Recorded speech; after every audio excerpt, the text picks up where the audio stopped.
This podcast is sponsored by nobody. Hey dudes, welcome to Splat from the Past, the only 80s themed horror and sci-fi show where things could get totally radical. Now today, I am just so stoked for today's guest because I will be talking to Dan Bell. You all know him as cameraman Neil in Wayne's World and Wayne's World 2. It's the 30th anniversary of the first Wayne's World movie. He'll be my second guest from that movie after having Sean Sullivan on. And he was also in Darkman, the Sam Raimi superhero classic, the horror classic Terrorize. He's done stunts for a lot of movies, particularly Jerry Bruckheimer movies. He also wrote and directed a movie called The Shot back in the mid-90s. And he also has a rock band called Love Ghost, and they're going to be going on the road soon. And we're going to get into all of that stuff today, and I can't wait. He's had a huge career with many hats, and it's going to be a great conversation. So, here is my interview with Dan Bell.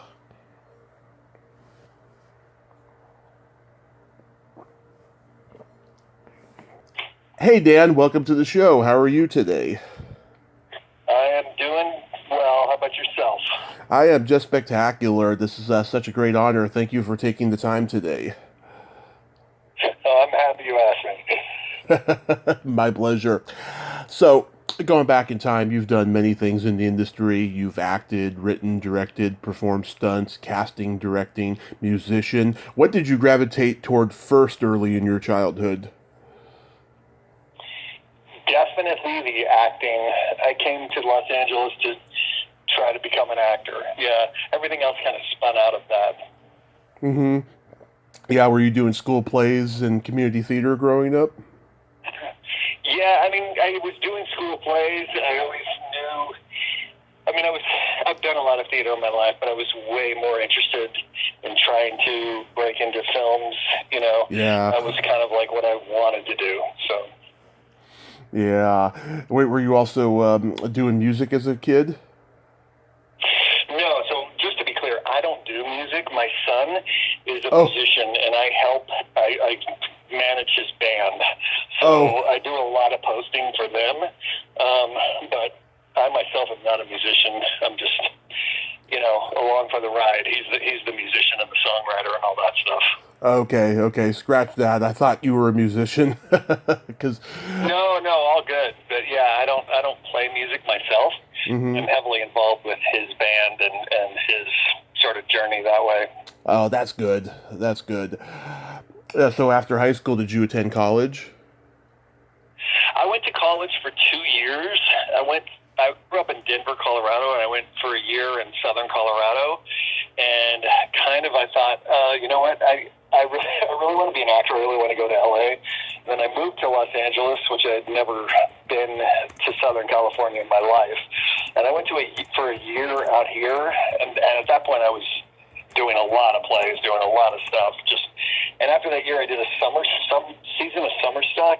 And at the end of that season, I just said, there's no reason to go back to college. I know I'm going to do this. And see what the point is. And so I left college at that point and moved down to Hollywood, and I was just hustling my ass off. I was working full time as a messenger, and on the weekend I was doing landscaping, and at night I was going to acting classes at the Strasberg Institute, and I was doing any play I could get in, any student film I could get in, which I don't know, like nowadays I don't even know if that system necessarily exists, but I would recommend that to anybody because it's, it was like, obviously it was a grind, but it was a great intro. When you were studying at the Strasberg Institute, did any of your classmates go on to become successful in acting? Oh, yeah, several of them. I've worked with other people, too. I did plays back in the day with Jack Black. Oh. Mark Ruffalo, some people that actually became majorly successful. I mean, way beyond what I could even scope. And then most of the people that, I had either studied with or done plays had gone on to, or not most, but like I did, where Yeah. they were doing bigger movies, but not necessarily like in the biggest parts, and had like kind of their time for 5 or 10 years, and then either just kept doing it and kind of stayed on that level, or moved on to other things in the industry. So. Oh yeah, I mean I've talked to many actors who've told me about those kind of people that they came up with an acting class, and then you thought, well, God, these guys are going to be successful, and then years later you're like, whatever happened to them? Like, did they quit? Yeah, I mean, I feel like it requires so many things. First off, even to have the kind of career I had, you have to be like a little bit relentless. You just have to kind of constantly be doing plays, doing hustling, doing workshops, theater, like trying to figure out like who's casting this, who's casting that, getting yourself in front of those people, blah blah blah blah blah. But to have like a career like someone like Mark Ruffalo or Jack Black, first off, you have to be like enormously talented, I think. Yeah. Like those guys, I would say, both of them, when I first met them, when I was doing acting, I just thought, man, those guys should be stars, and they did become stars.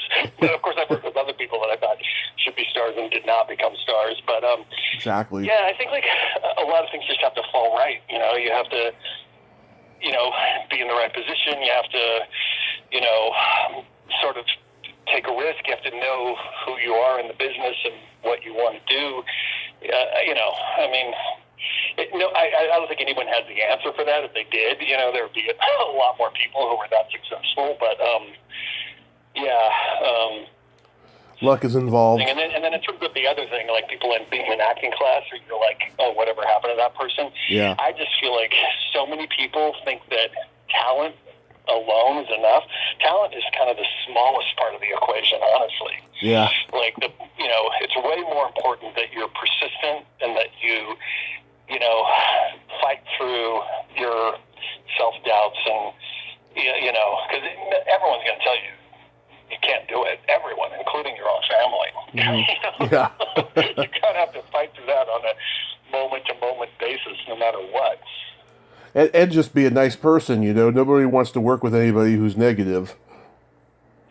Yeah, it's funny. I've actually done movies with people that mostly great, but there's been a few people that I thought were, God, that guy's a dick. Yeah. Some of them still had a career, Yeah. But that's sort of like along the way, it does weed a lot of people out, for sure, Absolutely. So your first movie was Brothers in Arms? That was my first movie, yes. Wow, good research. Which was actually sort of crazy. I have a funny story in that movie. So The very first scene I ever shot on film was this scene where, myself and a guy named Mitch Pileggi, who went on to have kind of a really good career. Yeah. One of the main people on X-Files. But anyway, we were these two brothers. And then there was these other two brothers who were like good guys, right? We were the bad guys, right? Right. So we were like living in the mountains and blah, blah, blah. And this girl who's hiking, who was actually Dee Dee Pfeiffer played this part. Yep. And so we attacked this girl and, rape her. And it was just like brutal, kind of like, B-movie horror stuff. And so we did this scene, and it was like my first day. I think it was like one of the first days they were shooting. And so we did the scene, and it was pretty insane, intense. And the actress got up and she was crying, and all the crew went over and were comforting her. And I'm kind of sitting by myself, like, oh man, this kind of sucks. And some guy on the crew came up to me and said, man, you're fucking better than Bruce Dern. And I was like, wow, that's enough for me. My day as an actor, Yeah. Yeah, those are strong words, because Bruce Dern is great. Yeah, I don't think I am better than Bruce Dern. Like, nobody's better than him. But it's just like hearing that, especially in that moment, right? Because I'm like, this girl's experiencing all this trauma because of this scene, which, and, it was cool. Yeah.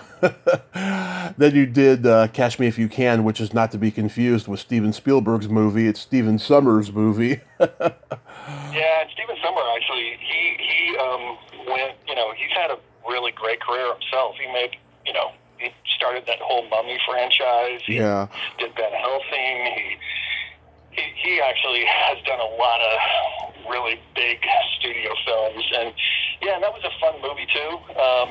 We shot that in Minnesota, and it was just a really good time. It was kind of like a very wholesome kind of teen movie for its time. Yeah. I've interviewed Peter Breitmeyer, who played Stokowski. He's a great guy. Yeah. Yeah, everyone on that whole cast was great. But Emmett Walsh was in that movie, who I am a huge fan of. And that was cool. Yeah, it's an early role for Grant Heslov, and also Jeffrey Lewis is in there. Yeah, Grant Heslov. It's funny. Like, he's become so successful as a producer. Like, he was just one of the guys that I was hanging out with every night, going to dinner, and just, he was just hustling, trying to make it as an actor, and da-da-da. And then I didn't hear about him for several years. And the next time I saw him was at a screening of a movie, and he was like, "Oh yeah, I'm kind of partnering up with George Clooney, and we're kind of producing stuff." And like, who knew? It was just crazy. Yeah, they were roommates for a long time, actually. Then you enter horror with Terrorize. Yeah, Terrorize was also like, that was one of those things that I knew this guy who was working at the time a distribution company called Hemdale, and so his wife is in Terrorize, and he actually bought a student film that I was in from USC that actually Stephen Sommers directed, and so then he said, like, I'm going to make like a kind of an anthology out of this, where you have a couple of other shorts, and we're going to shoot this stuff over a couple nights that kind of wraps the shorts up, you know what I mean? Yeah. So it was kind of a strange thing, but it was fun to do. Yeah, I remember seeing it on USA Up All Night when I was a kid. How was working with Vivian Schilling? She was great.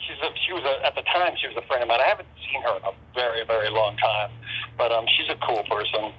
She's on my list this year. When I do get the chance to talk to her, I will tell her that you said hi. Yeah, she's a really, really, really sweet, great person. Yeah, I really like her a lot. That's awesome. That's also got Daniel Roebuck. I heard he's going to play Grandpa Munster in Rob Zombie's Munsters movie. Yes, actually, Jeff Phillips is a really close friend of mine, and he's Herman Munster in that movie. And that's going to be dope. Rob Zombie's a cool guy and super creative. And, yeah. Yeah, I didn't think he was going to go this far as being a horror master. At the time when he made House of a Thousand Corpses, I just thought, okay, he's a musician. He'll probably just go back to that, and this will be like, when Dee Snider did Strangeland, and then it far exceeded my expectations. Yeah, no, he's great. The other thing about him is, like, he's the opposite of what most musicians like him, or what you would envision him being like. He is vegan. Yeah. Smokes, doesn't drink, doesn't do any of that stuff. He's Yeah. Who knew? Yep. Then you worked with Sandra Locke on Impulse. This was like right at the end of her relationship with Clint Eastwood. How was that experience? She was also awesome. I mean, I'm a huge Clint Eastwood fan. It was like kind of bittersweet because they just were breaking up at that time. But she actually became like kind of a close friend for a bit. I was doing a play in Hollywood that I wrote. And she came to it and brought people, and she, would reach out to me every once in a while and see how I was doing. I mean, I also eventually fell out of touch with her too. But I know she's passed now, but I really liked her, and I thought that movie came out great, honestly. And Teresa Russell was in that, who I also was a really big fan of. Yeah, it was cool. She's very talented, Teresa Russell, and Jeff Fahey. I thought those two were very underrated actors. It's a shame that neither of them became huge stars. Yeah, well, she, did all those, like, kind of cult films that, I mean, she's amazing. But yeah. Did you ever see Clint on set? No, because they literally had, right when we started filming that movie, they is when they had that split, Oh. Yeah, so it wasn't good. Yeah, she must have had a lot of tension behind the scenes, because it was his production company. So, God, it must have been awful for her. Yeah, it was tough. How does Darkman come to you? Literally, I mean, the story with Darkman, I literally auditioned for that, just like anything else. And I went in, and the first audition, Sam Raimi was in the room. And I remember my agents telling me, yeah, they've been looking for this guy, and he has been casting this for a few weeks and hasn't found anybody.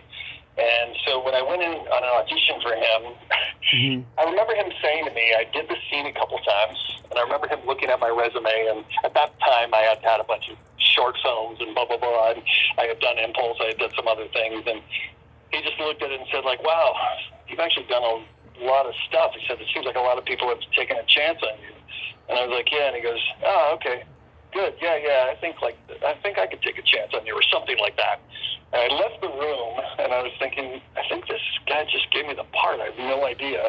And I was literally driving home, and things never happen this fast in Hollywood, but I probably had, it was like 10 minutes after I had left the room, and my agents called and said, you got the part, they just called us. so it was crazy. And Darkman was a trip, man. That probably is still, at least, if not my favorite, definitely in the top two, next to Wayne's World of movies I've done. I mean, it was just, Liam Neeson was so awesome and cool and just really generous, and I mean, he's so great. And all the other guys who played the villains with me were, it was just a fun time. And Sam Raimi's like really fun to work with. And yeah. Really imaginative, like, creative person. Like, yeah, I can't say enough good things about that movie. It was cool. Yeah, I heard he didn't like the final result. Has he ever told you that? I had heard that because I became really close friends with his brother, Ted, and I had heard that like he felt like the studio just took it from him and kind of kept layering on more and more stuff to make it as commercial as they humanly could. But I don't know. I think the movie's cool. I've always liked it. It's a good movie, yeah. Liam Neeson, I think he's great in it. Yeah, he is great, man. Anything you remember about Doc Hollywood? I mean, that was of course I remember a little bit, but that was a that was a quick shoot, Yeah. It was only a couple days. The biggest thing I remember about that was when we were filming that scene where I got sick, Michael J. Fox was talking to the director about Crispin Glover, because I guess it was shortly after Back to the Future, and I remember Michael J. Fox said, yeah, well, Crispin Glover in his house, he's got a a gynecologist chair, and it's like really weird. Like you go and sit in, blah blah blah, and the director said, "Well, yeah, Michael, but you have something even more unusual. You have a brain." That was so funny, but like kind of shitty, but funny. That's hilarious. Yeah. So how does Wayne's World 2 come to you? I mean, Wayne's World come to you? Again, this is like a interesting story if you're an actor, but yeah. I went and they had cast every role in that movie except for mine, believe it or not. And so they were like 2 days away from starting filming. And so I go to Paramount and I went to audition, and I go in this room, and there's like 20 guys who all look like me. You know what I mean? Yeah. Long hair at the time, similar, whatever. We all go in. We all read with the casting director, and someone comes out after half an hour after everyone got through and calls like 13 names, of which I'm not one, and says like, yeah, all you guys can leave. Thanks a lot for coming, blah, blah, blah. And then they call us in one at a time, and this time we're we're reading with Mike Myers. The guy comes out, so it's like, calls another 5 minutes. This time there's like 3 of us left, right? Calls another 5 minutes. You guys can all leave. You're going again, and I want to say like there was Mike and one of the producers. I think Barnaby was in the room, and everyone read again. They come out and they call the other 2 guys and said, like, you guys can leave. So I'm the only one there in this big lobby, and I'm waiting for like 15 minutes. And the same thing, I'm kind of freaking out, going like, fuck, I think I got this part. And then they come out, the casting director, and he's like, Mike Myers comes over, shakes my hand, says, okay, man, you're great. Da, da, da, da.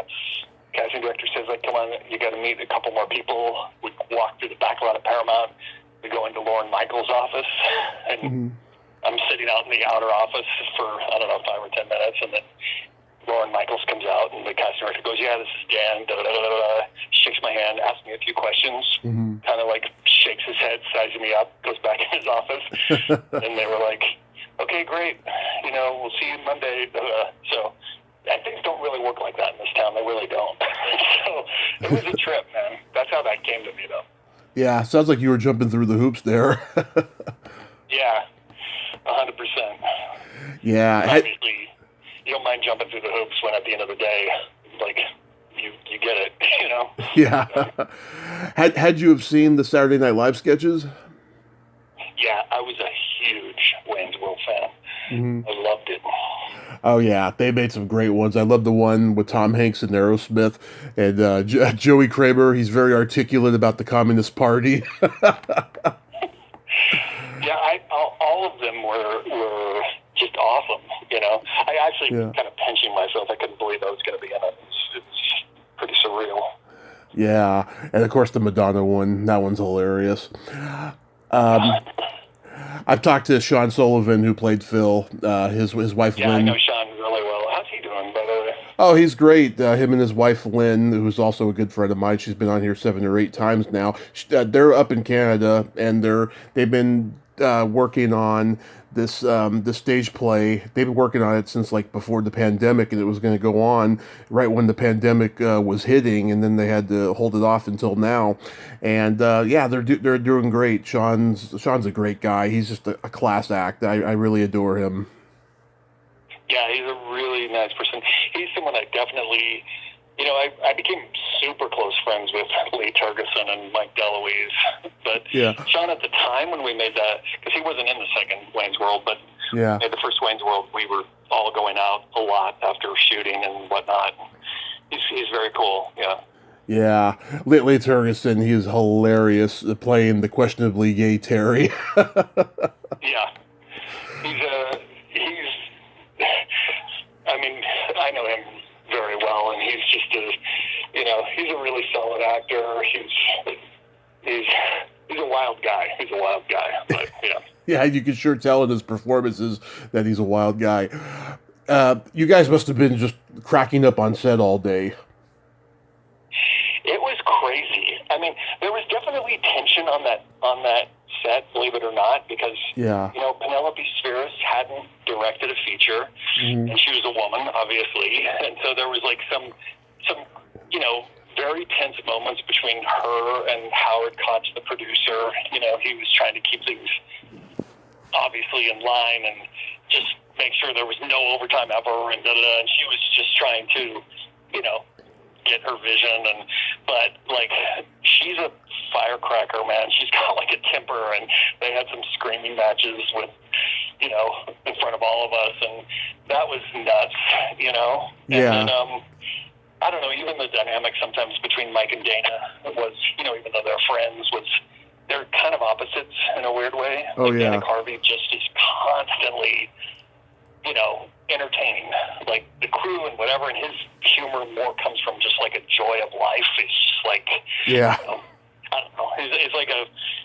you would love him. He's just like that kind of person. And then Mike, conversely, he's super insular and a little darker. Well, not a little, a lot, I would say, and just very. So they're which that does make, I think, for a good comedy team. But they definitely are opposites as people. So it was interesting. It was fun being around them for both movies. Yeah, Dana's dad was my dad's high school business teacher. Oh, dang, that's so awesome. Yep, San Mateo High. Cool.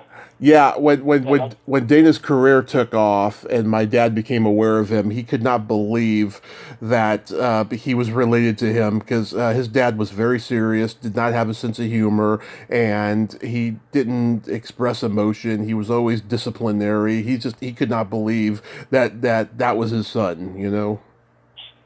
Well, his brother, I got to know their whole family, but his brother, there was back in the day, there was this computer thing called Toast.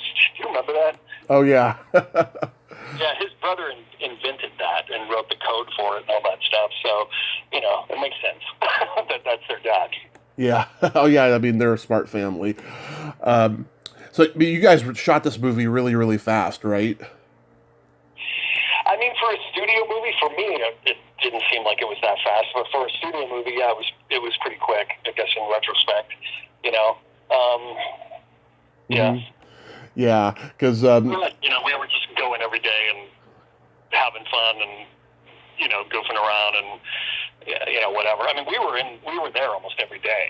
Even though we're kind of like glorified extras, me, Lee Turgeson, Mike DeLuise, Sean too in a way, but it's like we were on set all the time. And we went to dailies every day. It was crazy. yeah, was it huge crack-ups at dailies? Yes, but I remember there's a guy who's in that named Kurt Fuller. Yes. He's the guy that's Rob Lowe's right-hand man, and then he eventually comes over. And I remember there was a moment in the dailies where I'm in this scene, but barely. So there's a moment in the dailies where, Mike's at the craft service table, and he's kind of talking to... actually, it wasn't that scene. It was the scene in the booth. It was a scene in the booth where they brought... Bill Murray's brother. I can't remember the character he plays. Brian Doyle Murray. And so they're kind of overlooking the set and they're talking to him, and so there was this wide shot where the camera's on me and I'm just reacting facially to everything that they're saying and is going on, and everyone was in the dailies, the whole crew, everyone, and they were laughing hysterically at me. Yeah. And when we left, everyone's patting me on the back or whatever. And I remember Kurt Fuller saying to me, Dan, I'm going to tell you something. I've been in this business a long time. It's not always the best thing in the world to be funny in the dailies, especially if you're not the star of the movie.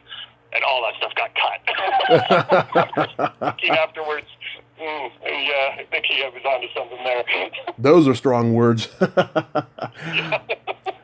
I crack up every time I see this. After you guys break into the studio and get all that equipment, when Kurt Fuller says hi, and then you all go, hey, how's it going? I crack up at Sean's facial expression. It is priceless. Yeah, that whole sequence was cool. Kurt Fuller is actually he was a dope person. I really like that guy. He's very cool. Yeah. And he's a good actor too, and he's really good at comedy. Yeah, really good. Yeah, he even gets to say not. Exactly. Did you ad lib the line about scanners? No, Mike loves that movie. Mike Myers, he wrote that line. Yeah. Yeah, I didn't even know about that movie until I saw this movie when my dad took me to see it when I was 8.5. I was like, scanners, what's that? And then I found out about it later, and then I saw it, and I was like, that's a brilliant horror movie. Yeah. Yeah, no, I didn't ad lib that line. He was definitely a big fan of that. I mean, Mike Myers is super smart, man. He's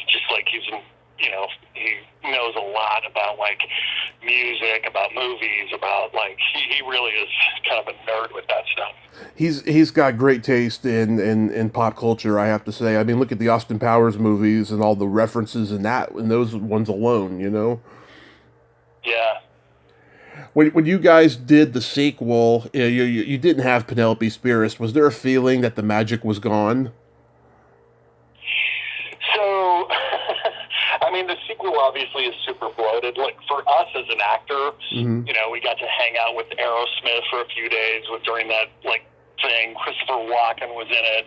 I mean, I was kind of just more thinking about that stuff. Obviously, we got paid more. Mm-hmm. I mean, everything about that was was good for us, personally. Yeah. I mean, obviously, truthfully, I think that Howard Koch and Penelope had such butting of the heads, and I don't think Mike necessarily was a huge fan of Penelope either. I mean, I think he liked her enough, but it was I think with the second movie came, I think Steven Surgic directed that, and he was a friend of Mike's, so I think there was a little bit of relief that she wasn't there from the producer, from Mike sometimes, from whatever. Yeah. And I feel this is one of those things. Just I think in creating things in general, I think it's true for music. I think it's true for movies. I think it's sometimes I think people want things to be really smooth and everyone to see eye to eye, and that's not always the best thing. You know what I mean? Oh yeah. Sometimes that tension where you guys disagree about shit, and you have arguments and that lends itself to making a better product, a better whatever. But I do think in general, most sequels aren't as good as the originals. You know what I mean? Yeah. I mean, the original had such a spark to it, and it was being done, for the first time on film. It was the first real big Saturday Night Live movie, and I think Penelope said it best in the DVD commentary, and I'm only paraphrasing here. She said, "Every character in this movie is a psycho, and that's why it works." Yeah, she's probably right. I mean, yeah, that's so true. If you think about Ed O'Neill and Boyle and all those characters, it's crazy. They're crazy, Oh yeah, and what's his name who just passed away? Mike Haggerty. Mike Haggerty. I loved him. I didn't know he died. Yeah, just a couple of weeks ago. It was a shock to me because I was trying to get in touch with him last year and stuff, and unfortunately I never got in touch with him. I think my message went to a spam folder, but yeah, that would have been great to talk to him. He was a talented guy. Yeah, he was a really nice person. I liked him a lot. Yeah, that little moment between him and Ed O'Neill is hilarious. That's one of my favorite things. Yeah, I was just going to file a grievance with the union. Well, the world is a twisted place. Yeah. Now, Chris Farley joined you guys, in the second one, after he had played Alice Cooper's security guard in the first one, and he died, a couple years after that. I mean, what was he like? Did he guys keep you guys in stitches all day? Yes, he did stuff even when the camera wasn't rolling. He was just a consummate clown. Not in a bad sense. He was always, and he threw himself into jokes like nobody's business. One take I remember when they're kind of planning. It was at the festival thing right before the festival started, and Dana comes up with this plan. He goes, you go this way, you go that way, you go that way, and Chris was in that shot, and Chris starts running through this field of extras, and he literally, for a minute, he's running, he tries to hurdle someone, he falls down, he does a prop fall, he gets up, he starts running again, he trips over his lunchbox, which flies up in the air. This stuff isn't even in the movie. He falls down again. We were in stitches. It was the best of Buster Keaton or whatever, and that's what I would equate him to. He was those silent film actors who were just so enormously talented with their bodies. And I mean, he played my favorite character on Saturday Night Live, that the Chris Farley thing where he interviews Paul McCartney. Yeah. and he doesn't have prepare anything. He's just oh yeah, remember when you were in the Beatles? That was super cool. Yeah. He was a really funny guy, and I actually got to know him a little as a person. I went out with him a few times, and he's super sweet, super, I know his brother, because I do casting now, obviously, and his brother comes in auditions for me, and, it was a bummer when he died. They did a Planet of the Apes parody with Charlton Heston, and Heston is like, Farley, please help me. 10 Commandments was awesome, dude.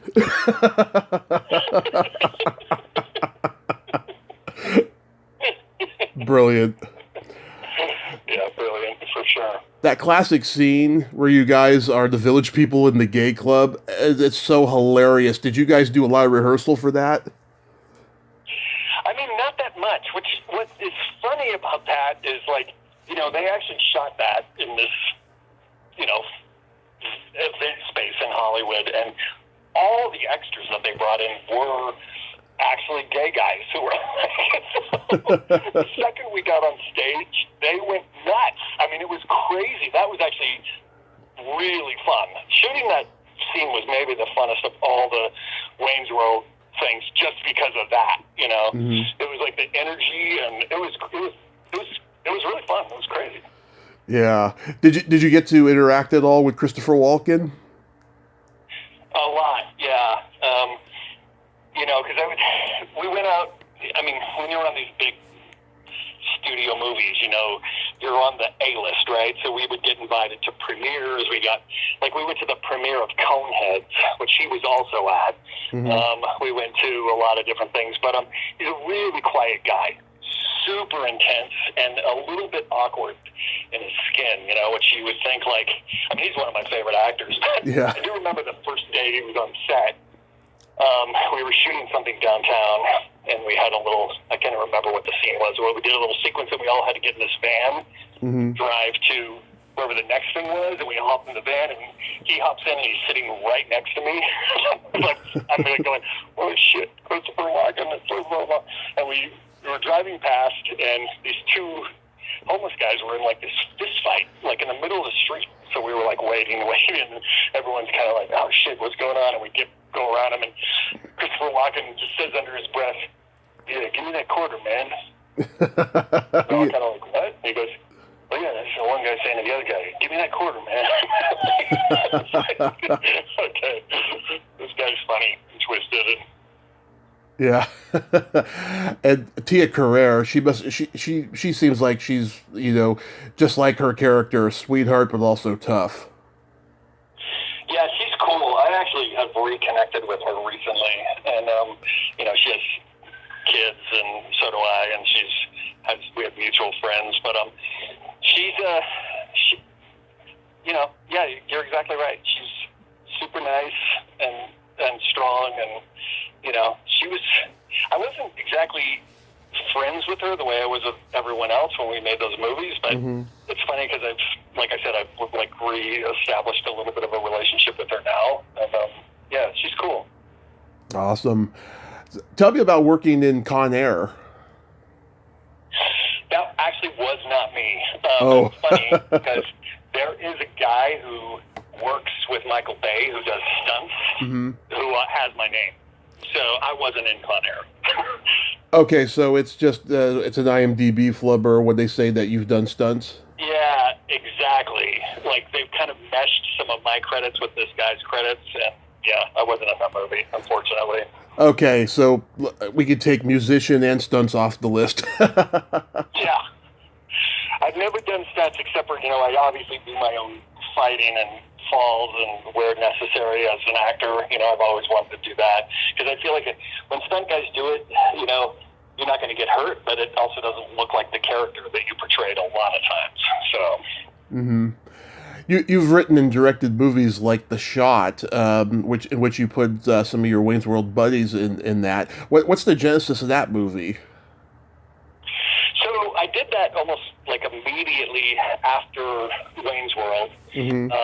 And, you know, I think at that time I really was interested in directing and, you know, whatever. I mean, that movie kind of started out like it was inspired by like a David Mamet thing, which was called, I can't remember the name of it now, but initially we were going to call that Two Jealous Creeps Doing a Mamet ripoff, and then it kind of just kept evolving, and it eventually became The Shot.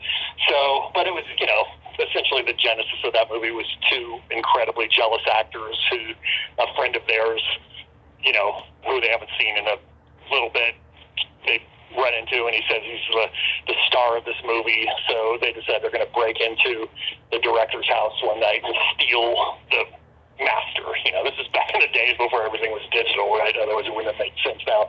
And then it ends up being the only copy, and you know, kind of like spins out from there. But yeah, it was a fun experience. Got a lot of, you know, people who I had known sort of here and there. We did it like really quick. I think we shot it in 12 days. It's kind of like wow. 2 takes of everything. So. Do you enjoy directing? Yeah, I do like it, actually. More so now. I do a lot of the music videos for my son's band, a lot of them, actually. And I feel like I don't have necessarily that. I mean, this is just me personally, but I've always had this thing of like, oh my God, well, should I be doing this? Should I be doing that? Now I'm just kind of like, no, we're going to do this for this thing. Yeah, we'll put the camera here. Oh, let's grab this. I mean, music videos are looser, obviously, because it's just all the visuals. You don't have to worry about the sound and, necessarily the story making sense all the time. So. Right. What made you go into casting?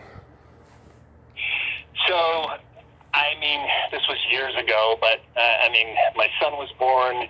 I was a little bit at that time kind of doing a little bit of everything. I had been working on the art department. I had been, I was doing some directing and theater and, shorts and whatever. And when my son was born, a friend of mine who was a casting director said, like, oh, hey, if you need some extra money, I could always use people doing the lobby, da-da-da. And at that time I did. And I started working for him. And God, maybe like a month in, one of the producers asked me to cast something for them.